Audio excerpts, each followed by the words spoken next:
Welcome to AG's Ace. Today we pick up a very important topic, and that has been triggered by none other than famous tennis player Naomi Osaka. She has said in very categorical terms that at the French Open, she is not going to do any press conferences. It has some very serious ramifications. Let's go through what she said, how others have reacted, and what we can deduce from it. So it all began with Naomi Osaka as she surprised the tennis world by declaring days before the start of the French Open that she will not conduct her mandatory media assignments during the tournament. She is the world number 2, and she cited the effects of reporters' questions in pressers on her mental health. Now, the first quote, she says, "I'm writing this to say I'm not going to do any press during the Roland Garros." And she said that in a statement posted on her social media account. "I've often felt that people have no regard for athletes' mental health, and this rings true whenever I see a press conference or partake in one. We are often sat there and asked questions that we've been asked multiple times before, or asked questions that bring doubt into our minds, and I'm just not going to subject myself to people that doubt me." So she's linked the press conference to her mental health, and in general to the mental health of other athletes. What she's also implying basically is that when the media reporters, some of them very senior journalists who may have and would have covered the tennis circuit for years, if they ask a question which is perceived as tough, then that impacts her mental health, and it obviously has a domino effect on others. Now, where can this go is the question. So she says, "Me not doing press is nothing personal to the tournament, and a couple of journalists have interviewed me since I was young, so I have a friendly relationship with most of them. However, if the organization thinks that they can just keep saying, do press or you're going to be fined, and continue to ignore the mental health of the athletes that are the centerpiece of their cooperation, then I just gotta laugh." Now, by saying that, she's obviously flouting the authority of the organization. And here it is the French Open organizers, and she's basically cocking a snook at them and saying, if you find, you can go to hell with it. It's as simple as that. Now, Gilles Moreton, the president of the FFT, responded to her statement, and he said, "It's a deep regret for you journalists, for Osaka personally, and for tennis in general. I think this is a phenomenal mistake. It shows to what extent today there is strong governance in tennis. What is happening there is, in my opinion, not acceptable. There are rules, laws. We will stick to the laws and rules for penalties and fines." So this brings me to a very important issue, that what can the organizers do? Max they can do is fine a player. By the way, Naomi Osaka in the last year, as per estimates, earned $55 million. And what can the French Open do to fine her? The maximum penalty is $20,000. So while she's laughing away to the bank and garnering sponsorships and all the glory that comes with being the number 2 in women's tennis, and soon she might be number 1 by the way she's playing. So she doesn't give a damn about $20,000. She's saying give it away to charity. Hopefully give it to mental health institutions. It would benefit them. So midway through, it's very clear that what the organizers can do to Naomi Osaka is zilch, and she doesn't care. Now, Moreton continued. He said it is very detrimental to sport, to tennis, to her probably. She hits the game, she hurts tennis. This is a real problem, but that is not what Osaka thinks. Now, the Grand Slam rules dictate that press conferences are mandatory, and players can be fined up to $20,000 for missing any of them. Although not a common occurrence, players will occasionally opt to simply take the fine after particularly bruising losses.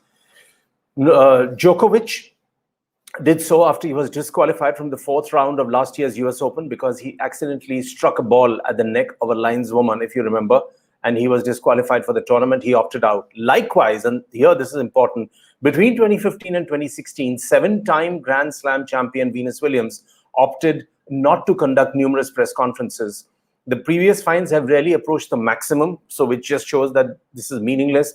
Djokovic received a fine of $7,500 for not doing the presser at the US Open.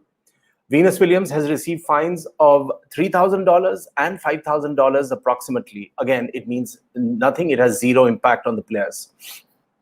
Incidentally, Williams was one of the first celebs to comment on Osaka's Instagram, and she said, "Your life is yours to live." So she's clearly backing Osaka. Now, despite previous examples of players not attending the press conferences, Osaka's planned decision is unprecedented, and it may have the effect of generating even more tension than press conferences throughout her time in the event. Should the tours choose not to fine Osaka for each match she competes in, it could open the door for other players to do the same. Now, that is very, very important. Like I said earlier, this will have a domino effect, and it may not be limited to tennis itself. It may be emulated by others too.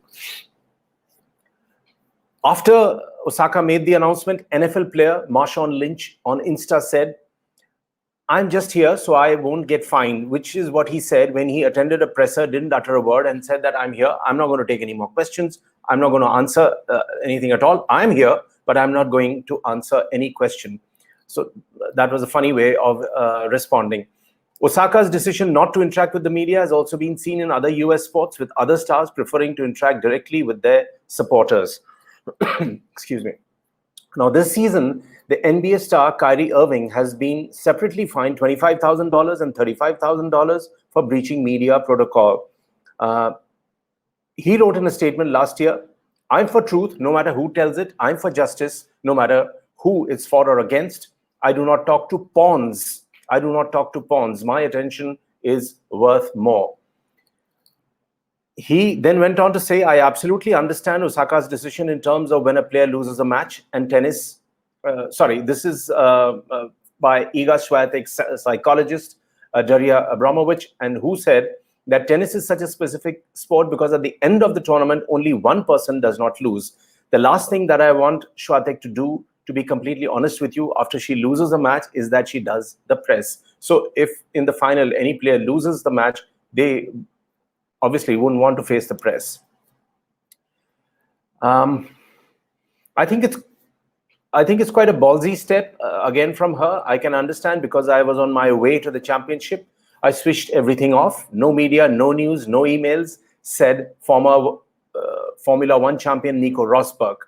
And he obviously, the line that he said, it's quite a ballsy step again from her. So what Osaka done is being admired by other sports stars, not only from the tennis world, but from other genres as well. Now, I certainly believe, where the take is concerned, I believe that Osaka has clearly made her point and others will follow. There will be others emulating her. So she's just opened the door, and with a lot of bravado and courage, so others will follow. She isn't being evasive. Just saying she won't speak to the media or do pressers after a tournament gets over. So she's made it very clear that she will not talk to the press.